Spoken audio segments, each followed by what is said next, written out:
न नाम सदृशम पुण्यम,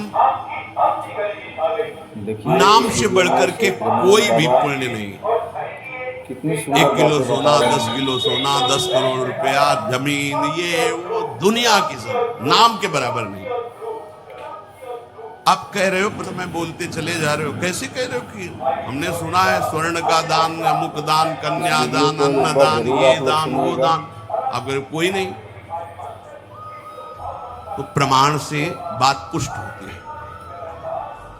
एक बार श्री सत्यभामा जी ने नारद जी के चरण पकड़े और कहा, प्रभु मेरे मन में एक बात है, पूछूं आपसे?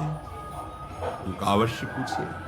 बोले, जो बहुत प्राणों से भी अधिक प्रिय हो वो केवल हम ही को मिले, ऐसा कैसे हो सकता है? उनका शास्त्र प्रमाण, जो प्रिय वस्तु हो उसे दान कर दो तो कई गुना बढ़ करके मिलती है। उन्होंने वस्तु शब्द बोले, बता रहे हैं बाबा। जो बहुत प्राणों से प्रिय हो और वो सदैव मेरे पास रहे वस्तु, तो उनका हमने शास्त्रों में, रचनाकारों में, महापुरुषों में ये बात देखी है कि वो कहते हैं कि यदि जो प्रिय वस्तु है उसका दान कर दिया जाए तो कई गुना बढ़कर मिलता है। क्योंकि भगवान सबके प्राण प्रिय है, रुक्मिणी जी के भी है, जाम्बवती जी के भी है, कुंती जी के भी है, और भी। तो सत्यभामा जी को लगता था निरंतर मेरे पास मेरे प्राण प्रिय, सबको लगेगा। तो उनका प्रभु फिर सबसे प्रिय श्री कृष्ण है।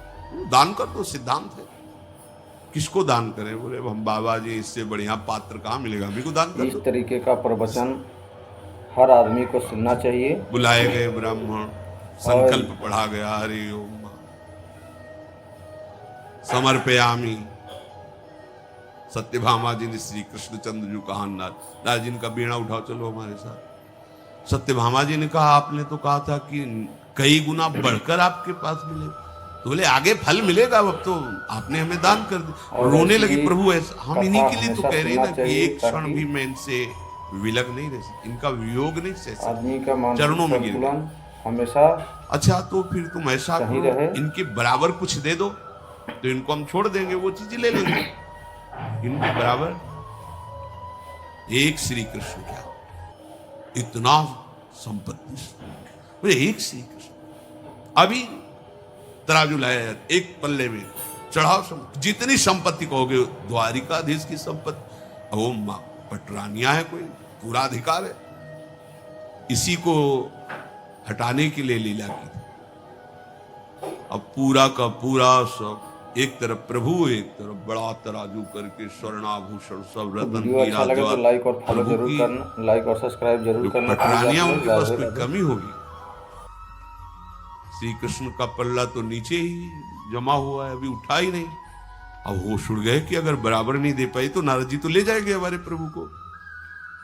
रुक्मिणी जी के पास गई, चरणों को पकड़ा, बहन बड़ी गलती हो गई, हमने ऐसा ऐसा किया। अब बात तब बनेगी जब पलड़ा में समान वस्तु, तो आप भी अपने ये सब आभूषण, आपके भी प्रीतम है ना। अब बात आ रही कि आपके भी है ना, नहीं कह रही थी केवल मेरे ही रहे। ऐसे सब रानी पटरानी सबके चरण पकड़े। रुक्मिणी जी तब तक मौन नहीं, महालक्ष्मी का अवतार है, सब प्रयास कर मुस्कुराते हैं। अब जब देखा कि पढ़ने ही नहीं उठ रहा, रोने लगी। अब क्या होगा? रुक्मिणी जी ने कहा, आप चिंता मत करो, मुझे पता है किससे तौले जाएंगे। एक तुलसी दल लिया और लिखा कृष्ण, और हटाओ सब अपने आप से। और जी ही ऐसे रखा, प्रभु का पल्ला हल्का हो गया, नाम का पल्ला भारी। तुलसी दल लिया और नारद जी ने अपनी जिह्वा पे विराजमान किया, कृष्ण कृष्ण कृष्ण चल। महिमा, नाम के सदस्य नामी हल्का पड़ गया। उस दिन सुना था, एक तरफ नामी है, एक तरफ नाम जापक है। कैसी अद्भुत महिमा नाम जापक की।